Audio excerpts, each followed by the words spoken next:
Private car ঘুরাও আমার মনে হয় ভুল রাস্তায় চলে আসছি। তোরা এই যে এই অকামগুলো কেন করিস? এই জায়গা ছিল না হাতল, দুইটা হাতল ছিল না, গাড়ি স্টায়ারিং লাগাইছিস। এটা শখের বিষয়। শখ থাকলে একটা প্রাইভেট কার কিনে নেয়। অবশ্যই এই হচ্ছে আমাদের অটো ড্রাইভার। তো দেখার অবস্থা কি করছে, প্রাইভেট গাড়ি স্টায়ারিং গুলো লাগাইছে এখানে। পুলিশে ধরে না কেন? না এই গাড়ি তো আর এই তোমার যাইস না। হ্যান্ডেল থাকলে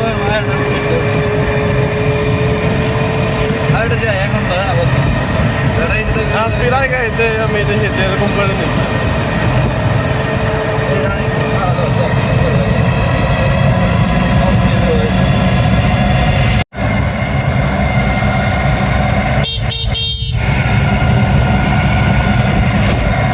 তোর এই গাড়ি যদি কিছু অংশ মানে স্টিয়ারিংটা আমি উঠে, হ্যাঁ, মানুষ মনে করে যে প্রাইভেট গাড়ি চলতেছি, মানুষ মনে করবে আমি প্রাইভেট গাড়ি চলতেছি, কিন্তু মূলত এটা একটা অটো।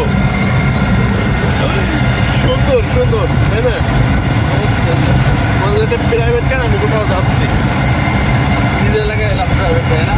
হ্যাঁ তো নিজের এলাকায় এলাম প্রাইভেট গাড়ি। হ্যাঁ হ্যাঁ, সেমনই মনে হইতেছে। প্রাইভেট গাড়ি দাও, আমি রুটি আনতে যাই। তুই আমার টান দিয়ে হালাই তুই তুই আমার কে একটু উপকার করা পারবি না? আজকেও 10টা মাইতে পারছে আজকে।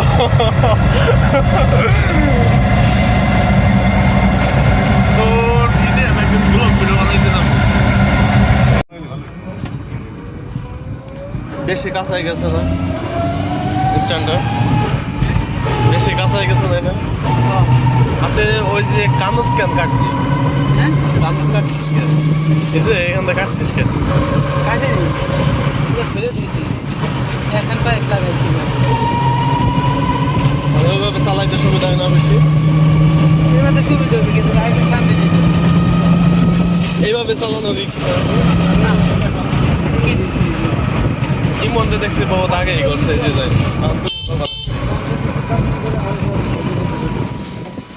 অটো ডিজাইন ইঞ্জিনিয়াররাই ভুলটা কেন করে? এই যে ইমনের অটোতে দেখছিস, ডিজাইন ইঞ্জিনিয়ারদের বোঝা উচিত। যেমন লোক সব আধুনিক হয়ে গেছে, স্টাইলিং।